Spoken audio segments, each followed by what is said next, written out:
ان الحمد لله نحمده ونستعينه ونستغفره ونعوذ بالله من شرور انفسنا ومن سيئات اعمالنا من يهده الله فلا مضل له ومن يضلل فلا هادي له واشهد ان لا اله الا الله وحده لا شريك له واشهد ان محمدا عبده ورسوله اما بعد فان خير الحديث كتاب الله وخير الهدي هدي محمد صلى الله عليه واله وسلم وشر الامور محدثاتها وكل محدثة بدعة وكل بدعة ضلالة وكل ضلالة في النار.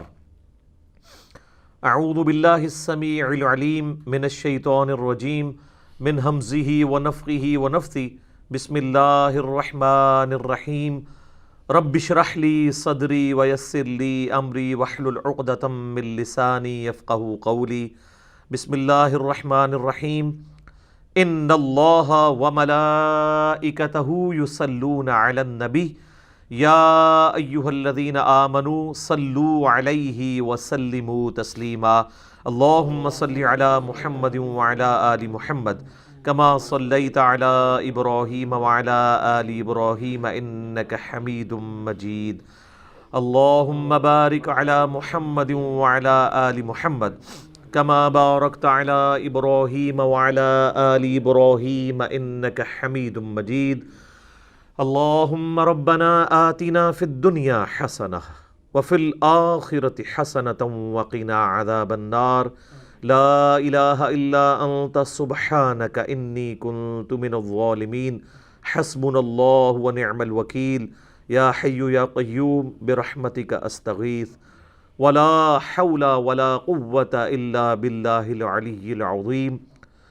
ربنا آتنا من لدنک رحمة وہیئ لنا من امرنا رشدا.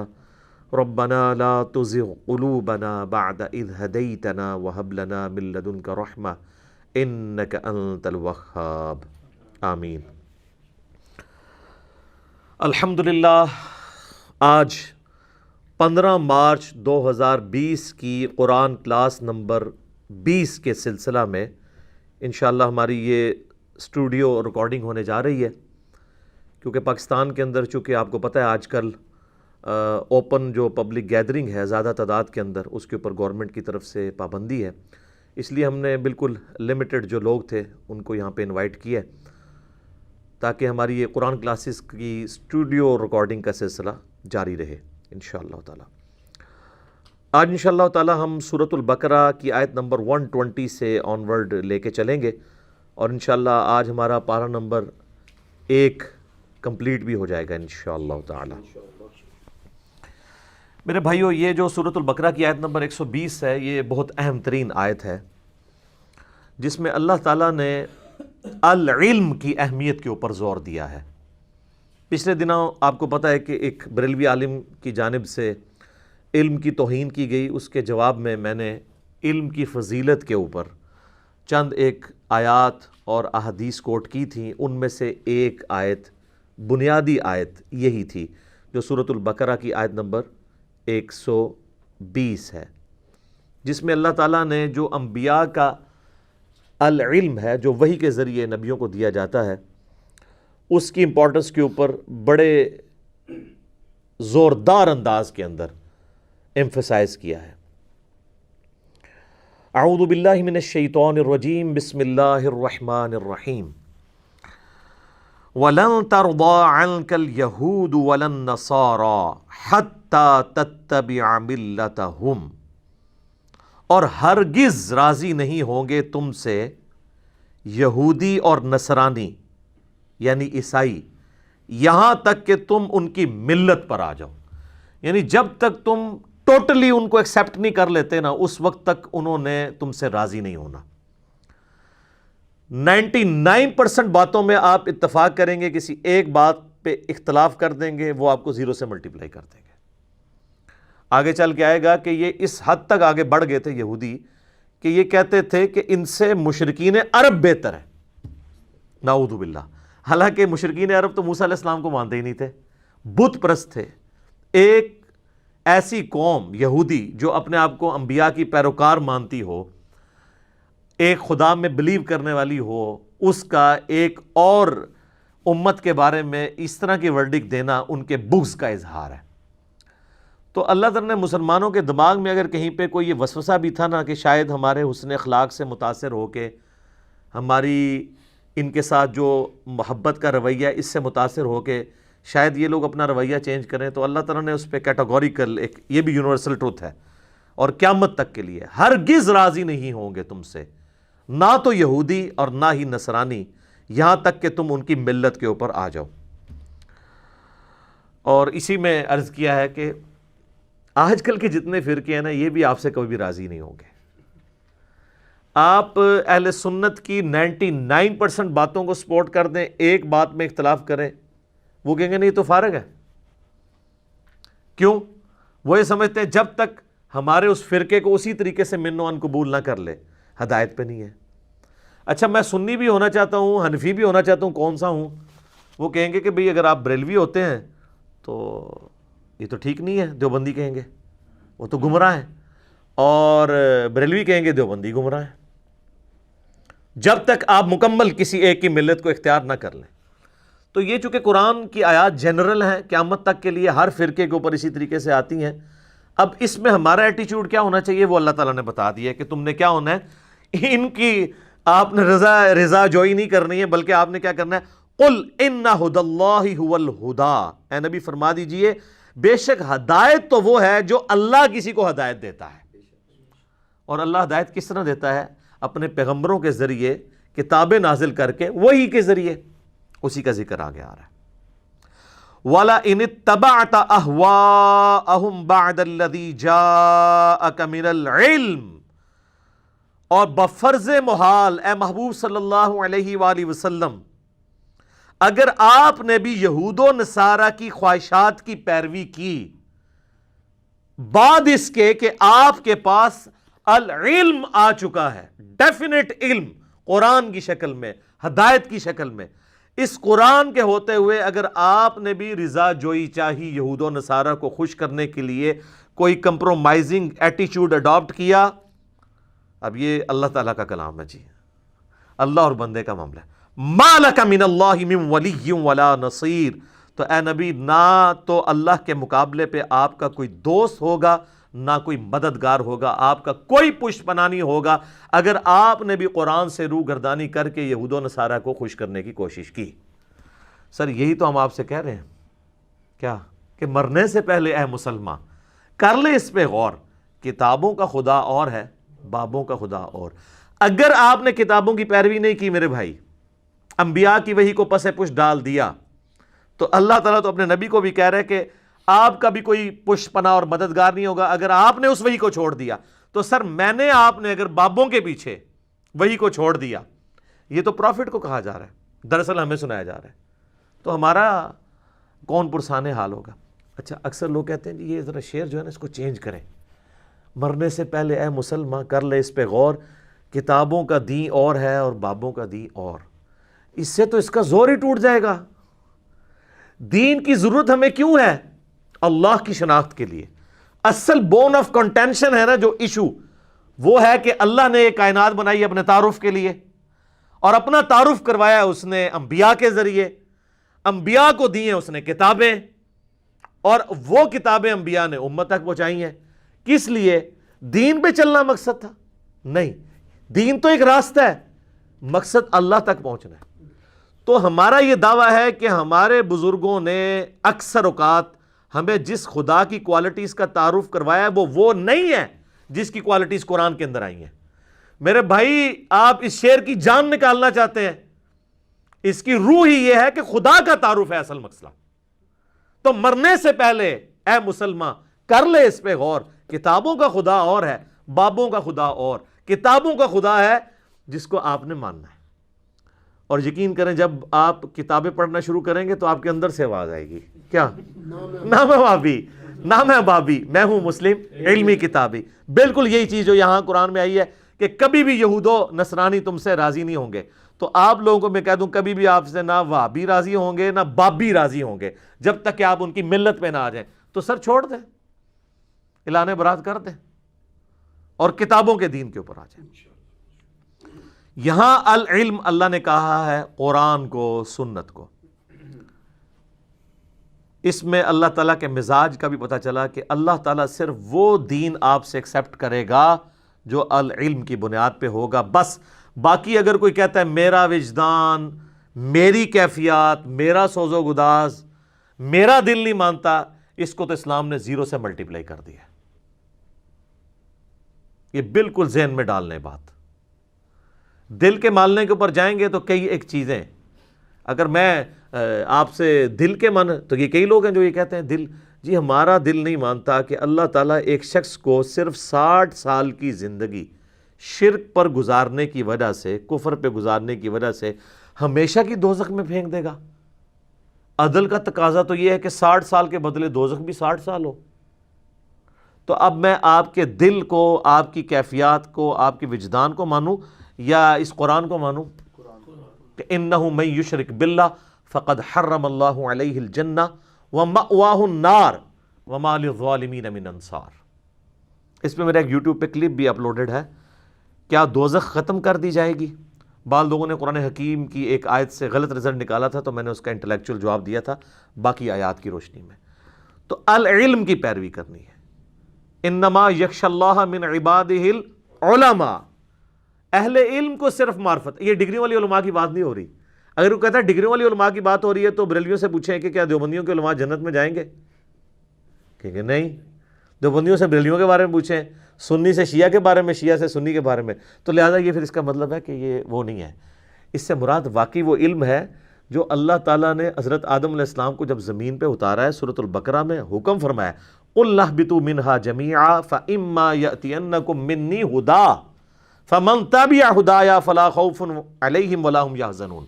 وہ یہ اسی پہ تو سر 100 نمبر مجلس ریکارڈ کروائی ہے، وہ ضرور دیکھیں. کتابوں کا خدا اور ہے، بابوں کا خدا اور. پھر نبی علیہ السلام کو جس چیز کی ترغیب دلائی گئی وہ بھی العلم ہے. قُل رَبِّ زِدْنِي عِلْمًا. نبی آپ بھی اللہ کے حضور یہ دعا کیا کریں کہ اللہ میرے علم میں اضافہ کر دے، میرے عشق و سرور میں، میرے وجدان میں، میری کیفیات میں. نہیں، علم بھی سب کچھ ہے.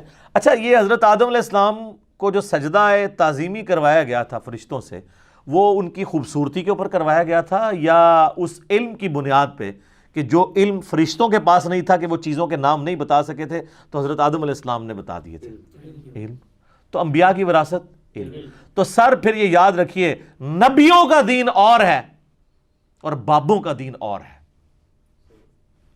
اور انڈیا پاکستان کے کیس میں نبیوں کا دین اور ہے، ولیوں کا دین اور.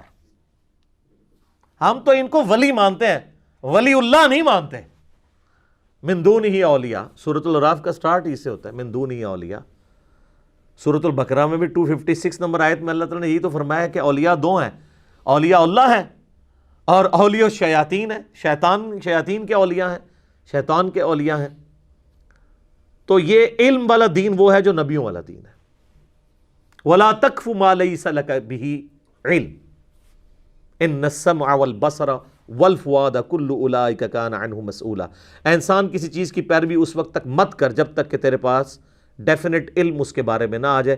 بے شک آنکھ، کان، عقل، اس کے بارے میں پوچھا جائے گا. ان کو یوز کر کے تم نے حق بات تک پہنچنے کی کوشش کیوں نہیں کی؟ اور پھر سورہ الزمر میں آیا قُلْ هَلْ يَسْتَوِي الَّذِينَ يَعْلَمُونَ وَالَّذِينَ لَا يَعْلَمُونَ إِنَّمَا يَتَذَكَّرُ أُولُو الْأَلْبَابِ. اے نبی فرما دیجئے بھلا علم والے اور بغیر علم والے برابر ہو سکتے ہیں؟ نصیحت تو نہیں حاصل کرتے مگر عقل والے. اور یہ آپ کو کیا کہتے ہیں؟ عقل والے. عشق دے چلے نمبر لے گئے، عقل والے انجے ہی عمرہ گالیاں اور سر ہر شے پٹھی ہے تھوڑی. اور اللہ کہہ رہا ہے عقل والے نمبر لے گئے. وہ کہتے ہیں جی وہ خاص کیفیات ہوتی ہیں جی، شطحیات ہوتی ہیں جی، وہ مجنون ہوتے ہیں جی، مجذوب ہوتے ہیں جی، وہ سیدھا سیدھا کو پاگل ہوتے ہیں. ٹھیک ہے ٹھیک ہے، ادھر تسی جو مرضی لفظ رکھ لو.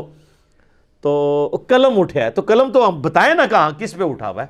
وہ صحیح بخاری میں مولا علی کا تعلیقاً قول لیا امام بخاری نے، اور سنن ابن ماجہ میں مولا علی نے نبی علیہ السلام سے وہ مرفوعاً روایت کی ہے کہ 3 طرح کے لوگ ہیں جن سے اللہ نے شریعت کا قلم اٹھا لیا ہے۔ نمبر 1 جو نابالغ ہے، نمبر 2 سویا ہوا شخص، اور نمبر 3 جو پاگل ہے یا مجذوب ہے یا مجنون ہے، یا وہ آپ کہہ لیں کہ ایک عشق کے اندر ڈوب گیا ہوا ہے، ٹھیک ہے، قلندر ہو چکا ہوا ہے، جو مرضی نام رکھ لے۔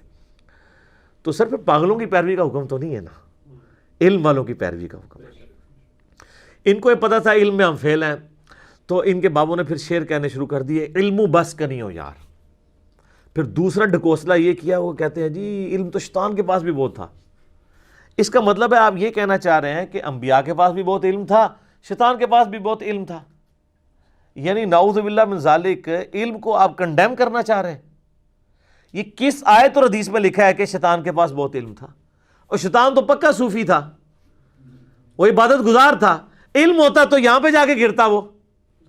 تو پیر نصیر الدین نصیر صاحب جو ان کے اپنے گھر کے بڑے گواہ ہیں، انہوں نے ان کی خوب مٹی پلید کی ہے۔ انہوں نے ایک کتاب لکھی ہے کیا ابلیس عالم تھا، چھوٹا سا کتابچہ ہے۔ تو انہوں نے کہا کہ تم لوگ علم حاصل کر نہیں سکے، نہ علم پہ چل سکے ہو، تو وہ کبوتر کی طرح آنکھیں بند کر رہے ہو، جیسے وہ انگور کھٹے ہیں، انگوروں تک پہنچ تو نہیں سک رہے، تو یہ کہنا شروع کر دو کہ انگور ہی کھٹے ہیں۔ علم حاصل نہیں کر سکے تو کہنا شروع کر دیا علم کو چھوڑ ہی دو۔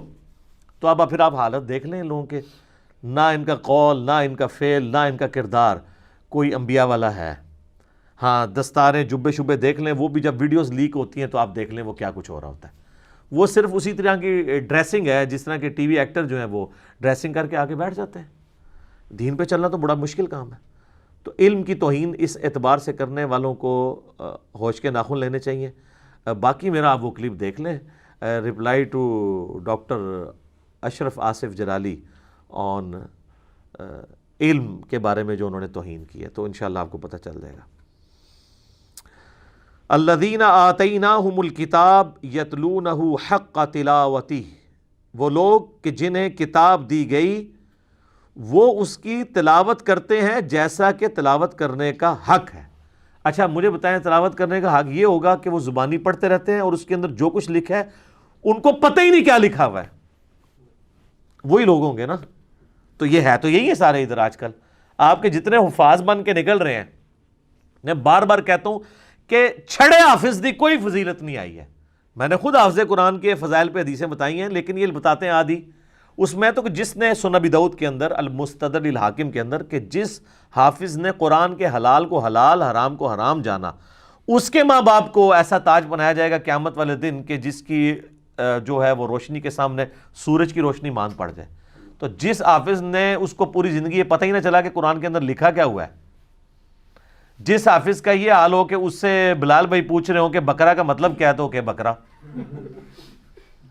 تو سورۃ البقرہ تو سٹارٹ میں ہی ہے، کیوں جی بقرہ ہی کیا سی نا انہیں، ہاں بقرہ، وہ اس نے کہا وہ پنجابی اردو والا بقرہ ہے، تو یہ بقرہ ہے عربی والا گائے۔ تو جس بندے کا یہ لیول ہے، اس حافظ نے اگر آپ کو تراویحیں پڑھانی ہے، اس نے اپنے ماں باپ کو کہاں لے کے جانا ہے، آپ ذرا خود فیصلہ کر لیں، جدھر خود جائے گا۔ تو یہاں پہ کہا جا رہا ہے کہ جن کو کتاب دی گئی ہے نا وہ تلاوت کرتے ہیں جیسا کہ اس کا حق ہے۔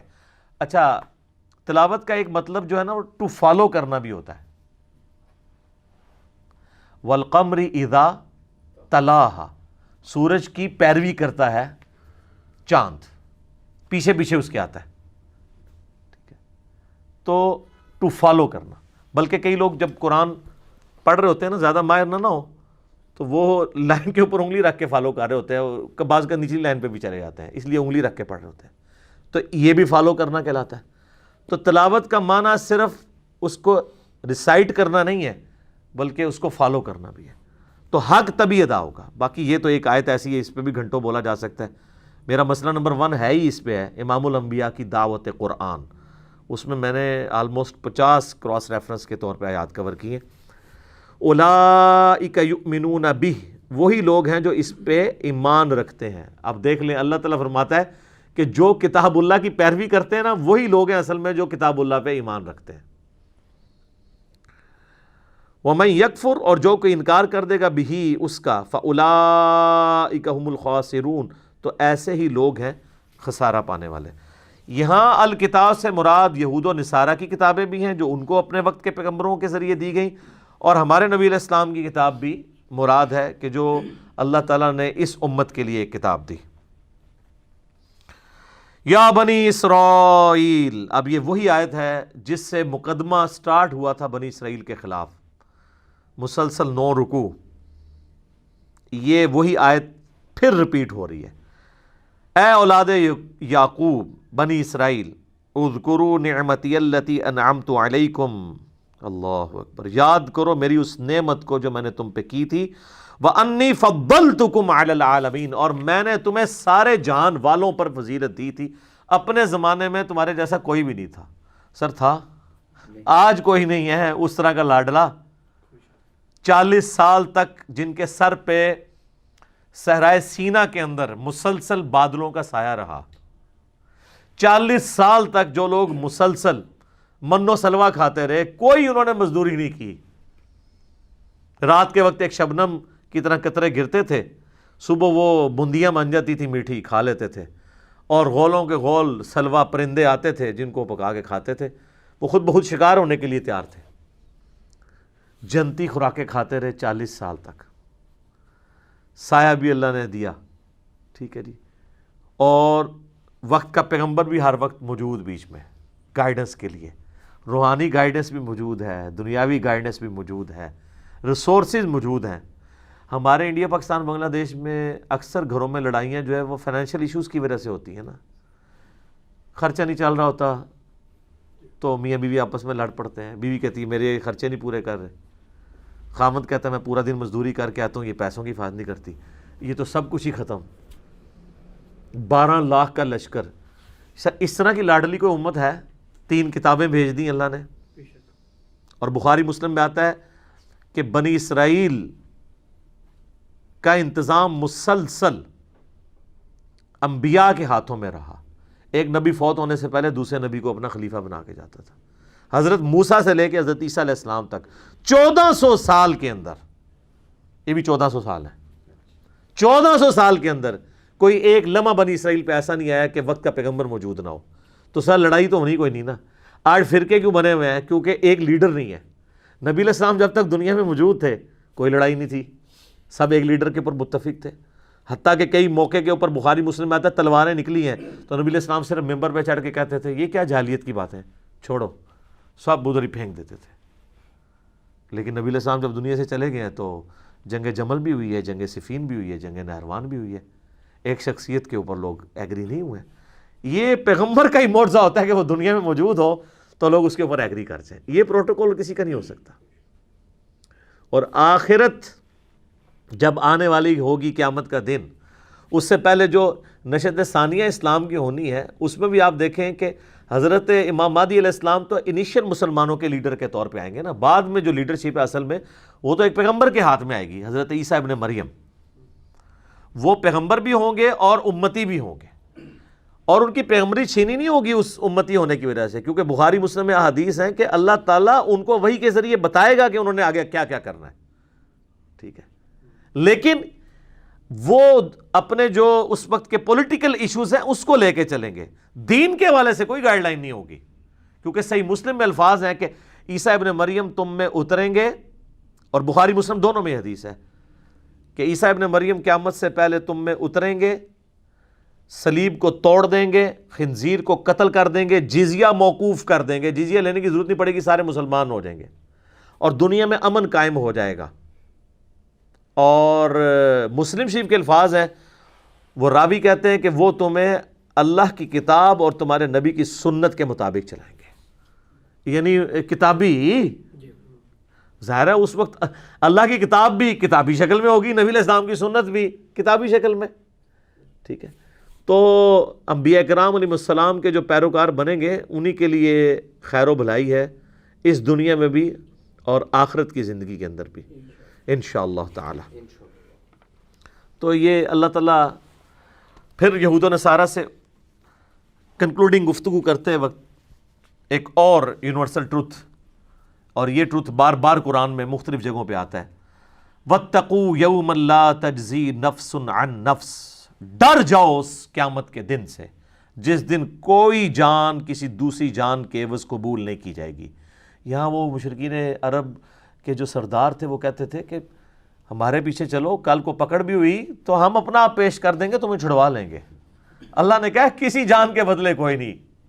اچھا دنیا میں یہ عشق مشوقی میں ہوتا ہے کہ میں تیرے لیے جان دے دوں گا، اللہ کہہ رہا ہے کوئی قیامت دن کوئی عشق مشوقی کوئی اس طرح کی شو بھی کرنے کی کوشش کرے گا نا، ویسے تو کسی کی ضرورت نہیں کہ کام کر جائے، ٹھیک ہے، ایسے ہی عشق سارا نکل جائے گا، ایک صرف گرم سلاخ کسی نو پھیرو تو لگ پتہ جاتا ہے، ٹھیک ہے نا۔ تو کوئی جان سے دوسری جان بدلے کے طور پہ قبول نہیں کی جائے گی، یونیورسل ٹروتھ دیکھ لیں، نمبر 1 یہ چیز۔ نمبر 2 ولا یقبل منہا عدل، اور نہ کسی سے کوئی مالی تاوان، کوئی رشوت کے طور پہ چیز لی جائے گی کہ چلو جی پیسے لے کے چھوڑ دو۔ ولا تنفعها شفاعۃ ولا هم ينصرون، نہ ہی کسی کی سفارش کام آئے گی اور نہ ہی ان کی مدد کی جائے گی۔ دنیا میں بھی یہی ہوتا ہے نا، جان کے بدلے جان۔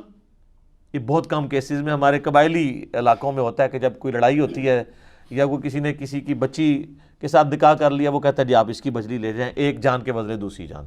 وہاں بھی قبائلی سسٹم میں ہوتا تھا، ایک بندہ ادھر سے قتل ہوتا تھا، وہ ادھر سے ایک کر دیتے تھے، حالانکہ وہ قاتل ضروری نہیں کہ وہ اسی قاتل کو قتل کریں، کوئی ایک بندے کو قتل کر دیا۔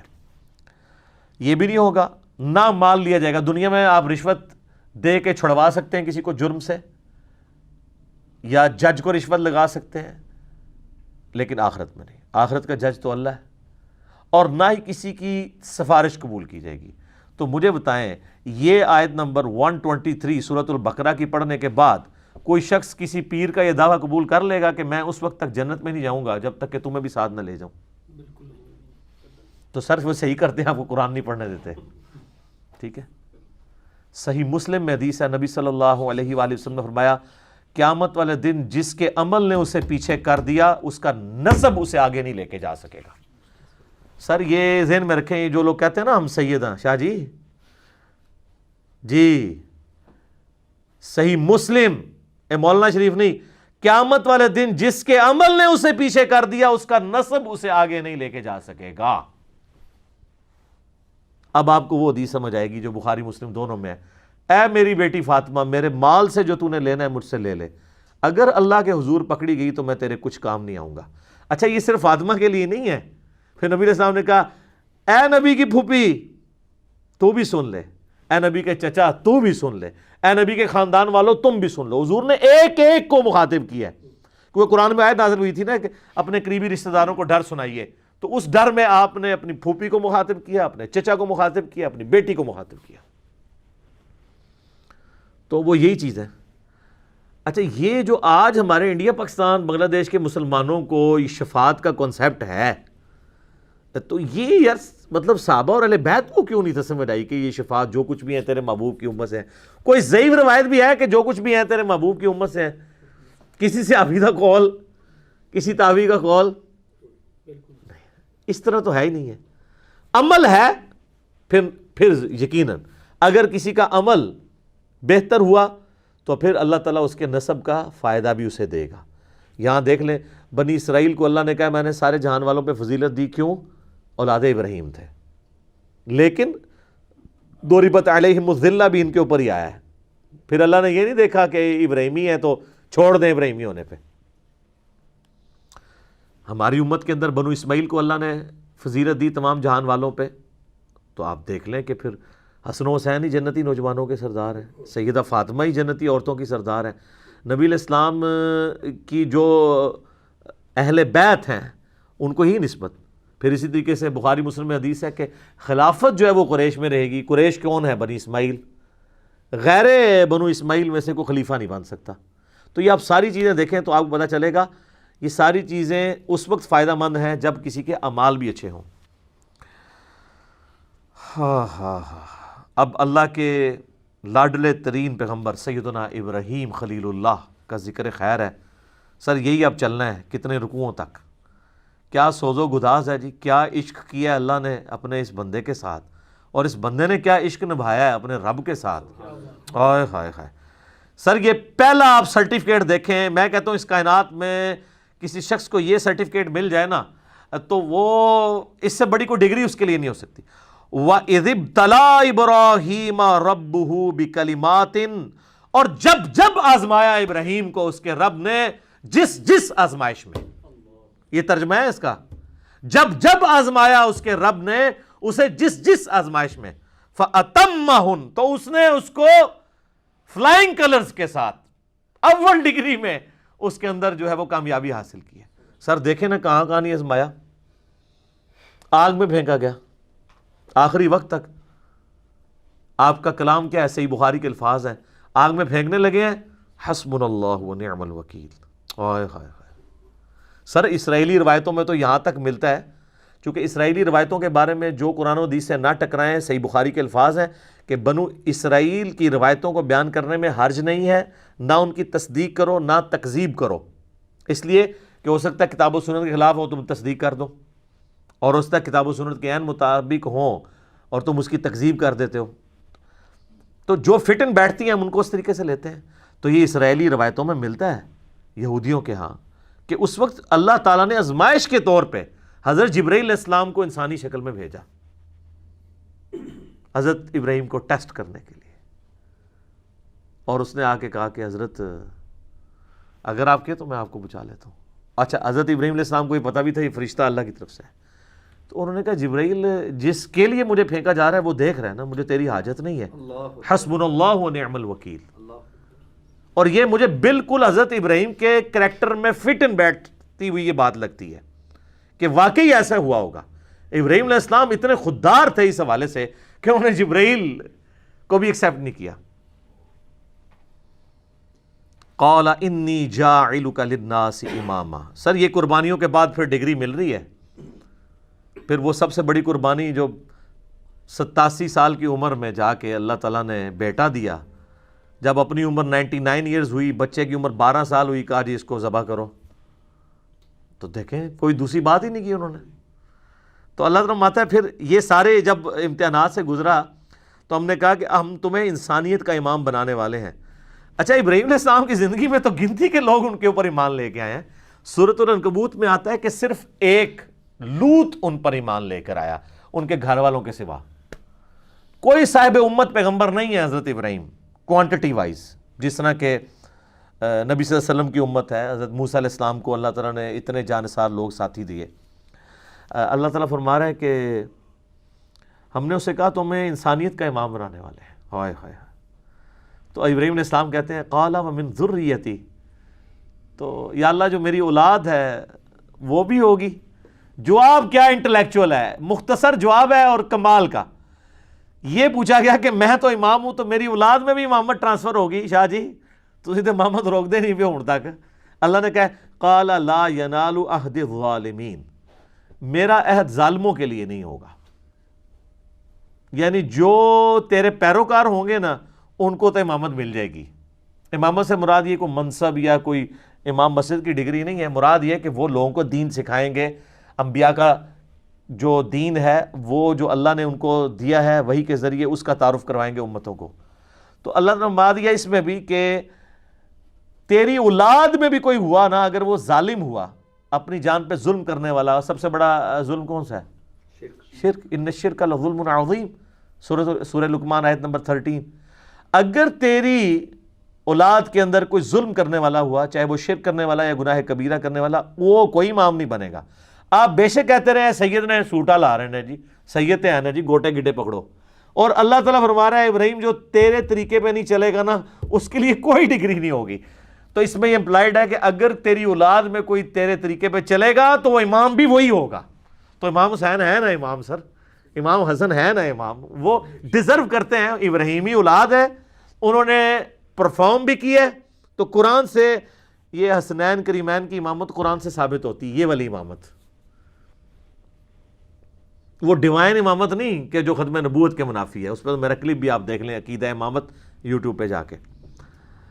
تو اللہ تعالیٰ ماتا ہے ظالموں کو عہد نہیں ملے گا، ہاں تیری اولاد میں کوئی تیرا پیروکار ہوگا۔ تو یہ وہی حدیث صحیح مسلم کی کہ جس کو اس کے عمل نے پیچھے چھوڑ دیا اس کا نسب اسے آگے نہیں لے کے جا سکتا۔ اللہ اکبر۔ وَإِذْ جَعَلْنَا الْبَيْتَ مَثَابَةً لِلنَّاسِ وَأَمْنًا، اور جب ہم نے بنایا اس خانہ کعبہ گھر کو مرکز لوگوں کے لیے اور امن کی جگہ بنا دیا۔ وَاتَّخِذُوا مِن مَّقَامِ إِبْرَاهِيمَ مُصَلًّى، اور ہم نے حکم دیا اپنے محبوب صلی اللہ علیہ وآلہ وسلم کو کہ ابراہیم کے کھڑے ہونے کی جگہ کو اپنا مصلی بناؤ۔ اچھا، نبی علیہ السلام جب تک مکے میں تھے نا تو آپ کھڑے ہوتے تھے مستجاب دیوار کی طرف، یعنی یہ قبلہ شریف ہے نا، اگر آپ دیکھیں ریکٹینگولر ہے یوں. پاکستان سے اگر آپ دیکھ رہے ہو نا تو یہاں پہ مقام ابراہیم ہے، ٹھیک ہے جی، آلموسٹ کعبے کے اس طرف، اور یہاں پہ خانہ کعبے کا دروازہ ہے، اور اس کارنر پہ حجر اسود ہے، ٹھیک ہے. اور یہ جو دیوار ہے نا یہ والی، یہ کہلاتی ہے مستجاب، 70 انبیاء کا مصلی ہے، کیونکہ یہاں پہ اگر کوئی کھڑا ہونا تو اس کا رخ بیت المقدس کی طرف ہو جاتا ہے. اور اس دیوار کے بالکل اپوزٹ حتیم ہے، حتیم کی جو اپوزٹ والی دیوار ہے اسے مستجاب کہتے ہیں. تو نبی علیہ السلام یہاں کھڑے ہو کے نماز پڑھتے تھے تو دونوں قبلوں استقبال ہو جاتا تھا. حضرت عمر کی خواہش تھی کہ نبی علیہ السلام اپنا مصلی بدلیں، انہوں نے مشورہ بھی دیا. بخاری مسلم میں حدیث ہے حضرت عمر کی، آپ عارضی دیکھیں. حضرت عمر کہتے ہیں کہ میں نے 4 باتوں میں اپنے رب کی موافقت کی. وہ یہ بھی کہہ سکتے تھے کہ میرے رب نے میری موافقت کی، کیونکہ مشورہ تو پہلے حضرت عمر نے دیا تھا، لیکن حضرت عمر کا یہ ماننا تھا کہ میرے دل میں بھی جو خیال آتا ہے نا وہ بھی تو اللہ کی طرف سے ہی آتا ہے. ایک انہوں نے کہا کہ میں نے نبی علیہ السلام کو مشورہ دیا تھا کہ ابراہیم کے کھڑے ہونے کی جگہ کو نا مصلی بنایا جائے. جب آپ یہاں پہ کھڑے ہوں گے تو پھر اعلانیہ ہوگا کہ اب وہ تو قبلہ گیا، اب صرف یہ ہے. تو دوسرا مشورہ دیا تھا کہ آپ کی جو ازواج ہیں یہ رات کو جب قضائے حاجت کے لیے نکلتی ہیں تو پردے کا حکم ان کو دیں، تو آیت پردہ نازل ہوگی.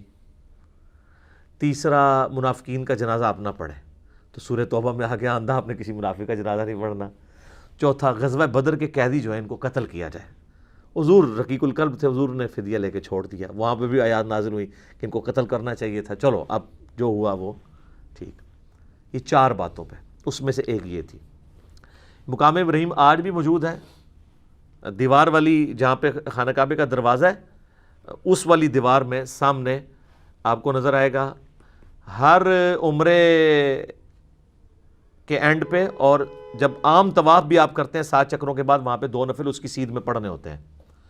وہ اس وقت یلو کلر کی آپ کو ایک سمجھ لیں 6 یا 7 فٹ کی ایک عمارت چھوٹی سی نظر آئے گی جو گرل سی بنی ہوئی ہے پیتل کی. اس کے اندر ایک پتھر ہے، وہ حضرت ابراہیم کی یاد کے طور پر موجود ہے، جس کے اوپر وہ کھڑے ہوتے تھے تو وہ جو حضرت ابراہیم علیہ السلام یعنی دیواریں اوپر جاتی تھی وہ پتھر بھی اونچا ہوتا جاتا تھا. اس وقت ظاہر کوئی کرین نہیں تھی، یہ اللہ کی طرف سے غیبی تھا معاملہ. تو اینڈ پہ اس پتھر کے اوپر حضرت ابراہیم علیہ السلام کے قدموں کے نشان بھی موجود ہیں، حالانکہ وہ ہارڈ چیز ہے، نرم چیز نہیں ہے. آج کل تو آپ ڈال سکتے ہیں نشان، سیمنٹ والی جگہ پہ ڈالیں بعد میں خشک کر لیں، لیکن ٹینچر پتھر کے اوپر، چٹیل پتھر کے اوپر، یہ احتراماً اللہ تعالیٰ نے ایک معجزے کے طور، وہ آج تک وہ پتھر بھی وہاں موجود ہے، لیکن وہ آپ کو بڑی مشکل سے، ویسے اس کی تصویروں سے آپ اوپر سے جو لی ہوئی اندر سے اس میں سے آپ کو پاؤں کے نشان نظر آ جائیں گے ابراہیم علیہ السلام کے، باقی مشکل سے نظر آتے ہیں کیونکہ اس پتھر کے اوپر بھی انہوں نے ایک میٹل سا چڑھا دیا ہوا ہے، تو وہ ایگزیکٹ اتنا وہ قریب سے نظر نہیں آتا. تو وہاں پہ حضرت ابراہیم علیہ السلام کا وہ مصلی، اور آپ دیکھیں انہوں نے جو سلطنت عثمانیہ کے اندر کم از کم 300 سال تک 4 مصلے ڈال کے رکھے، وہاں پہ بھی یہی جھگڑا رہتا تھا، تو وہ مصلی کوئی بھی تیار ہی نہیں ہوا. یہ خانہ کعبہ ہے، یہ مقام ابراہیم ہے، پاکستان کی طرف سے دیکھیں تو بیسٹ ویو ہے. حجر اسود والا کارنر بھی آپ کو نظر آتا ہے، دروازہ بھی، اور یہاں پہ یہ بھی، اور حتیم بھی نظر آتا ہے یہاں سے دیکھ رہے ہوں. تو سر یہاں کے اوپر اس کارنر کے اوپر نا جناب وہ مصلی تھا حنبلی، یہاں پہ شافعی، اور اس جگہ پہ کر کے جو ہے وہ تھا فقہ حنفی تواڈے وڈے بھراواں دا، اور اس طرف تھا مالکی مصلی. مقام ابراہیم پہ کسی کا مصلی نہیں تھا. میرا یوٹیوب کے اوپر بڑا ڈیٹیل ہے اماموں کی گستاخی کا فتویٰ مسئلہ 197، اس میں تو ہم نے کلرڈ تصویریں 1925 کی 1955 کی دکھائی ہیں. تو آپس میں جھگڑتے تھے، ساروں کی خواہش تھی کہ ساڈا امام جڑا وہ ابراہیمی ہے، تو ابراہیم علیہ خالی ابراہیمی کا، تو یہ بدبخت رہے 300 سال تک کسی کو توفیق ہی نہیں ہوئی مقام ابراہیم پہ کھڑے ہونے کی، کیونکہ وہ کہتے تھے ٹھیک ہے اسی بھی نہیں کھلواؤں گے، تسی بھی نہیں کھلو گے، نہ کھیلیں گے نہ کھیلنے دیں گے. جب سعودی حکومت نے یہ 4 مصلے اٹھوائے تو انہوں نے مقام ابراہیم پہ اتنے 100 سال کے بعد واپس امام میں کعبہ کو کھڑا کر کے 4 مصلے اٹھوائے، الحمدللہ. تو یہ مقام ابراہیم کی ہسٹری ہے، بڑی انٹرسٹنگ ہے اور بڑی دکھی بھی ہے اس حوالے سے کہ امت کیا کرتی رہی ہے اس مقام ابراہیم کے ساتھ، جس کو قرآن میں کہا گیا تھا کہ مصلی بنانا ہے. وَأَهِدْنَا إِلَىٰ إِبْرَاهِيمَ وَإِسْمَاعِيلَ، اور ہم نے ابراہیم سے اور اسماعیل سے یہ عہد لیا تھا، ان کے بیٹے اسماعیل سے، أَن طَهِّرَ بَيْتِيَ لِلطَّائِفِينَ وَالْعَاكِفِينَ وَالرُّكَّعِ السُّجُودِ۔ یار دیکھیں، پیغمبروں کو اللہ کہہ رہا ہے، سب سے جلیل القدر پیغمبر اور اس کا بڑا بیٹا اسماعیل، اللہ کہہ رہا ہے ہم نے دونوں باپ بیٹا دونوں پیغمبروں کو کہا کہ صفائی کرو ہمارے گھر کی، یہاں پہ طواف کرنے والوں کے لیے، اعتکاف کرنے والوں کے لیے اور رکوع اور سجود ادا کرنے والوں کے لیے میرے گھر کو صاف رکھو۔ مسجد کی صفائی کرنا کس کی سنت ہے؟ نبیوں کی، اور یہ کام کس نے اسائن کیا ہے؟ اللہ نے۔ سر یہ بھی فضیلت ہے، ویسے تو بخاری مسلم میں کئی احادیث ہیں مسجد کی صفائی کی فضیلت کے اوپر، لیکن یہ قرآن میں آ گیا کہ اللہ نے کہا کہ میرے گھر کو صاف ستھرا رکھو، للطائفین طواف کرنے والوں کے لیے، والعاکفین اور اعتکاف کرنے والے کے لیے، والرکع السجود اور رکوع اور سجدے کرنے والوں کے لیے۔ بل یہ آپ کو داد دینی پڑے گی کہ اس وقت کی جو سعودی حکومت ہے، یقین کریں جس کمٹمنٹ کے ساتھ ان لوگوں نے حرمین شریفین کا انتظام رکھا ہوا ہے، ایٹ لیسٹ 4000 کے قریب تو ملازمین ہیں صرف حرم مکہ میں جو ہر وقت صفائی کے اوپر مامور ہیں۔ ہزاروں وہاں پہ آپ کو پیتل کے ملیں گے ریکس جن کے اندر قرآن رکھے ہوئے ہیں، وہ اس کو صاف کرتے رہتے ہیں، ڈسٹ، ٹھیک ہے۔ اس کے علاوہ بھی جتنی صفائی وغیرہ ہے وہ سارے کا سارا انتظام وہ کرتے ہیں۔ اور آپ دیکھیں کہ دنیا کے آلموسٹ 150 سے زیادہ ممالک، 150 پلس ممالک کے لوگ، ہر قسم کی عادتوں والے لوگ آئے ہوتے ہیں۔ میں نے تو وہاں حبشیوں کو دیکھا ہے کہ وہ وضو خانے پہ بیٹھ کے نا اپنی تہمت ایسے اونچی کر کے وہیں پہ پیشاب کر کے نا تو وہ ٹوٹی کھول کے استنجا بھی کر لیتے ہیں کہ چھوٹا پیشاب تو ہے، ٹھیک ہے۔ یعنی اتنے اجڑ قسم کے لوگ بھی ہیں۔ حرم مکہ کے اندر کس طرح کی چیزیں بھی لے جاتے ہیں، لیکن سر پورے حرم میں میرا چیلنج ہے، آپ کو ذرا سی بھی اسمیل نہیں آئے گی، اتنا صفائی کا اہتمام ہے۔ لوگ اسے روحانی معاملہ سمجھ رہے ہوتے ہیں، روحانی معاملہ نہیں ہے، وہ صفائی مینٹین کی ہوئی ہے انہوں نے۔ ایک دن کے لیے صفائی روک لینا تو پتہ چل جائے گا حرم مکہ میں کیا صفائی رہتی ہے۔ لوگ سمجھتے ہیں شاید کوئی فرشتے آ کے صفائی کر جاتے ہیں، او جی خاص خوشبو ہے، وہ یہاں پہ بھی آپ کو مل رہی ہوتی ہے نا، خوشبو تو لکھے ہوتا ہے غلاف کعبہ، وہ سر وہ خوشبو غلاف کعبہ سے نہیں آ رہی ہوتی، غلاف کعبہ کو لگائی ہوئی ہوتی ہے انہوں نے۔ وہاں ٹپیکل ایک سمیل آپ کو تھرو آؤٹ آتی بڑی اچھی سی، وہ اس صرف کی ہے جو وہ وہاں پہ ڈٹرجنٹ بلکہ کہنا چاہیے، صرف تو ایک خاص کمپنی کے ایک برانڈ کا نام ہے ڈٹرجنٹ جس سے وہ صفائی کرتے ہیں۔ اور دیکھیں اہتمام یہ ہے کہ وہاں پہ انہوں نے وہ جو گاڑیاں صفائی والی رکھی ہیں وہ بھی بجلی کی چارج ہے، کوئی انجن نہیں ہے ان کے اندر، بیٹری کے اوپر چلتی ہیں، کوئی آواز نہیں، آپ کے پاس وہ چل رہی ہیں آپ کو آواز آنی نہیں، ظاہر ہے وہ بیٹری والی ہے۔ اور وہ طواف کعبہ روکے بغیر اس طریقے سے بیچ میں انٹر ہو کے ساتھ ساتھ صفائی کرتے جاتے ہیں، طواف بھی جاری رہتا ہے، اتنا بہترین انتظام کیا ہوا ہے۔ تو وہ آج تک وہ معاملہ الحمدللہ اس طریقے سے جاری ہے۔ وَإِذْ قَالَ إِبْرَاهِيمُ رَبِّ اجْعَلْ هَذَا بَلَدًا آمِنًا، اور یاد کرو جب ابراہیم علیہ السلام نے اپنے رب کے حضور یہ دعا کی تھی، اے اللہ اس شہر مکہ کو امن والا بنا دے، وَارْزُقْ أَهْلَهُ مِنَ الثَّمَرَاتِ، اور اس کے رہنے والے باشندوں کو مختلف قسم کے پھلوں سے نواز۔ اور دیکھیں ابراہیم علیہ السلام کی دعا کیسی قبول ہوئی ہے کہ بالکل بنجر زمین ہے مکے کی، کوئی چیز نہیں وہاں پہ اگتی۔ مدینہ شریف تو پھر بھی زرخیز زمین ہے، کھجوریں اگتی ہیں، چٹیل پہاڑ ہیں اور پہاڑوں میں بھی وادی ہے، اس کے چاروں طرف پہاڑ ہیں، اور یہ آپ کو بلڈنگز کی وجہ سے وہ نظر نہیں آتے ہیں، ابھی بھی پہاڑ ہیں، یہ سینٹر میں ایک چھوٹی سی وادی ہے، اسی لیے جب یہ بارشیں ہوتی تھی نا تو یہ تو پانی بھر جاتا تھا۔ یہ تو اب موٹریں لگی ہوئی ہیں نا، ادروائز جو باہر کی زمین ہے ایٹ لیسٹ اس سے یہ 50-60 فٹ نیچے ہے خانہ کعبہ جو ہے، جو باہر کی سڑکیں ہیں۔ تو اگر موٹریں نہ لگی ہوں نا تو جب نہیں ہوتی تھی پہلے، آپ ذرا دیکھیں آج سے 100 سال پہلے کی تصویریں بھی ہیں، لوگ تیر کے طواف کعبہ کر رہے ہیں، پانی نکال نہیں سکتے تھے، اس وقت اتنی موٹریں نہیں ہوتی تھی، سارے پہاڑوں کا پانی جمع ہو کے نا جس طرح آپ کی یہاں پہ کے اندر کہاڑ آ گئی ہے، تو اب سب سے گہری جگہ ہی حرم مکہ ہوتی تھی، وہیں پہ آ کے مطاف میں سارا پانی جمع ہو جاتا تھا، پھر لوگ بالٹیوں سے نکالتے تھے یا دھوپ سے خشک ہوتا تھا جب خشک ہوتا تھا۔ اب تو جناب پانی گھس ہی نہیں سکتا، وہ باہر سے سک کر لیتے ہیں، ٹھیک ہے، ایسا زبردست، اور کوئی چیز نہیں اگتی، لیکن دنیا کا کوئی آپ فروٹ، کوئی برانڈ کھانے والا، پہننے والا، اوڑھنے والا وہاں پہ ملے گا۔ اور آج سے نہیں سر، صدیوں سے کیونکہ وہاں کی اکانومی اس اعتبار سے تو چل رہی ہے نا کہ پوری دنیا سے لوگ وہاں آتے ہیں، تو یہ اب تھوڑا ایڈوانس دور ہے. ورنہ پہلے کیا ہوتا تھا، آپ ذرا اپنے بڑے بوڑھوں سے پوچھیں نا، تو لوگ اپنے گھروں سے بیچنے والا سامان لے کے جاتے تھے. مثلا پوری دنیا میں جو مسالہ جاتا ہے نا، وہ انڈیا، پاکستان، بنگلہ دیش، ان علاقوں کے ہیں. چاول، گندم، یہ چیزیں تو وہاں ہوتی نہیں ہیں، وہ تو بیچارے کھجور کھانے والے لوگ ہیں. ٹھیک ہے، تو یہاں سے لوگ حج پہ جب جاتے تھے نا، تو اپنے قافلوں پہ سامان لاد کے لے جاتے تھے، وہاں جا کے وہاں حاجیوں کو بیچتے تھے. ظاہر ہے اب جن علاقوں میں وہ چیزیں نہیں ہیں وہ خرید لیتے تھے، جو ان کی چیزیں ہیں وہ ان کو بیچتے تھے. بارٹر سسٹم چل رہا تھا، ان کی چیزیں ان کو، وہاں پہ کاروبار بھی کرتے تھے. ابھی بھی جو سمجھدار لوگ ہیں وہ کر رہے ہوتے ہیں کاروبار، لیکن اس بڑے پیمانے پہ نہیں. تو اس کی برکت سے صدیوں سے یہ صورتحال ہے کہ پوری دنیا کے فروٹ آپ کو وہاں پہ ملتے ہیں. اب تو سر ویسے ہی آپ چلے جائیں تو پاکستان کا جو آپ فروٹ کہیں، پاکستان کا کیلا، سیب، آم، انگور، کوئی چیز کہیں، اس جگہ پہ مل رہا ہے جہاں کوئی چیز نہیں. تو یہ اللہ تعالیٰ نے، یہ کوئی شخص یہ کہہ سکتا ہے کہ یہ برکات تو آج کئی یورپین اور امریکن سٹیز کو بھی حاصل ہیں جہاں پہ چیزیں نہیں ہیں. آج تو ہم مان سکتے ہیں کہ یہ برکت ہے انٹرنیشنل فلائٹس کی، کارگو کی اور تجارت کی. یہ اس زمانے کی بات ہو رہی ہے جب یہ چیزیں نہیں بھی تھی، تب بھی مکہ اس طریقے سے تھا. اور آج بھی دنیا کی سب سے بڑی ایک ٹورزم کے اعتبار سے اگر کوئی پلیس ہے کہ جہاں پہ لوگ جاتے ہیں تو وہ حرم مکہ ہی ہے اور حرم مدینہ. من آمن منہم باللہ والیوم الآخر، ان کے لیے جو ایمان لائے اللہ پر اور روز آخرت کے اوپر. اچھا یہاں پہ میں عرض کر دوں، بخاری مسلم میں حدیث ہے، نبی علیہ السلام نے دعا کیا، اللہ نے مکے کو حرم بنایا تھا، میں مدینے کو، حضرت ابراہیم نے مکے کو حرم بنانے کی ریکویسٹ کی تھی اور تو نے اے اللہ بنا دیا، میں مدینے کو حرم ڈکلیئر کرتا ہوں. اے اللہ مدینے کی محبت ہمارے دلوں میں مکے کی طرح کر، بلکہ اس سے بھی بڑھ کے کر دے.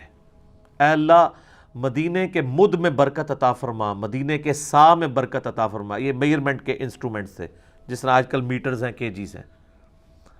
اور نبی علیہ السلام نے کتنی دعائیں کی مدینے کے لیے. پھر مسلم شریف کے الفاظ ہیں، جو مدینے کے مصائب پہ صبر کرے گا میں اس کا شفیع بنوں گا. صحیح مسلم کے الفاظ ہیں، ایک زمانہ آئے گا لوگ مدینہ چھوڑ کے چلے جائیں گے، کاش ان کو پتہ ہوتا مدینہ ہی ان کے لیے سب سے بہتر جگہ ہے. جامعہ ترمذی میں حدیث ہے، ہو سکے تو مدینے میں مرو، یعنی اپنی سکونت وہاں اختیار کرو. جو مدینے میں مرے گا قیامت والے دن میں اس کی شفاعت کروں گا. اسی لیے بخاری میں آتا ہے نا، حضرت عمر دعا کیا کرتے تھے، اے اللہ مجھے مدینے میں موت اور شہادت کی موت عطا فرمانا. اور بخاری میں آتا ہے اللہ تعالیٰ نے دونوں دعائیں ان کی قبول بھی کی ہیں، شہادت کی موت بھی ملی اور مدینہ شریف میں بھی. اور میں سمجھتا ہوں اس سے بڑی فضیلت روضہ شریف میں ساتھ دفن ہونا ہے، جنت کے ٹکڑے میں. بخاری مسلم میں حدیث ہے، میرے گھر سے میرا ممبر جنت کا ٹکڑا ہے. اور امام بخاری نے اس پہ باب باندھا ہے، قبر رسول سے ممبر رسول جنت ہے. کیونکہ آج نبی علیہ السلام کے اسی گھر میں سیدہ عائشہ کے حجرے میں سلام اللہ علیہا نبی علیہ السلام کی قبر مبارک ہے. اور حضرت عمر نے، بخاری میں بڑی دردناک حدیث ہے، اپنے بیٹے کو بھیجا جب آپ کو زخم لگا اور معدہ کٹ گیا، کھانا بھی نہیں رکتا تھا، جو کھاتے تھے نکل جاتا تھا، اور ان کو اب لگا کہ میں نہیں بچ پاؤں گا. تو انہوں نے اپنے بیٹے کو کہا کہ جا کے سیدہ عائشہ کے پاس جا کے کہو کہ عمر ابن خطاب سلام عرض کرتا ہے اور چاہتا ہے اپنے دو ساتھیوں رسول اللہ اور ابو بکر کے ساتھ دفن ہو. اور تم نے یہ نہیں کہنا کہ امیر المومنین، بلکہ کہنا عمر ابن خطاب، کیونکہ مجھے، یعنی ان کو ایک خدشہ تھا کہ وہ امیر المومنین کا حکم ماننا تو ضروری ہے نا، وَأُولِي الْأَمْرِ مِنْكُمْ. ٹھیک ہے، جس کے تحت ہم نے بھی یہاں پہ اب اسٹوڈیو ریکارڈنگ شروع کر دی ہے اپنے امیر المومنین کے حکم کی وجہ سے، کرونا وائرس کے تحت. تو اماں عائشہ نے کہا وہ تو میں نے اپنے لیے قبر کی جگہ رکھی تھی، آج میں عمر کو اپنے پہ ترجیح دیتی ہوں. پھر آ کے ابن عمر نے جب بتایا تو حضرت عمر نے کہا کہ واللہ میرے لیے اس سے بہتر کوئی نعمت نہیں تھی کہ مجھے نبی علیہ السلام کے ساتھ مدفن نصیب ہو. الحمدللہ. آپ دیکھیں قیامت والے دن لوگ قبرستان سے جب نکلیں گے تو اپنے اپنے پڑوسی اس کے، جس طرح یہاں بیچارے اب بریلوی دیوبندی ایک دوسرے کو سلام نہیں کرتے، اہل حدیث مسجدیں لاد ہیں، تو جب قبروں میں تو قبرستان تو ویسے سانجھے ہیں. ابھی تک شکر ہے یہ بدعت نہیں آئی ہے کہ بریلویاں دا قبرستان ہے، دیوبندیاں دا ہے، اہل حدیثاں دا ہے، شیعہ دا ہے، سنیاں دا. خاندانی بنیادوں پہ ضرور قبرستان ہے کہ یہ مغلوں کا ہے، یہ جاٹوں کا ہے، یہ رائیوں کا ہے، لیکن اس اعتبار سے نہیں ہے.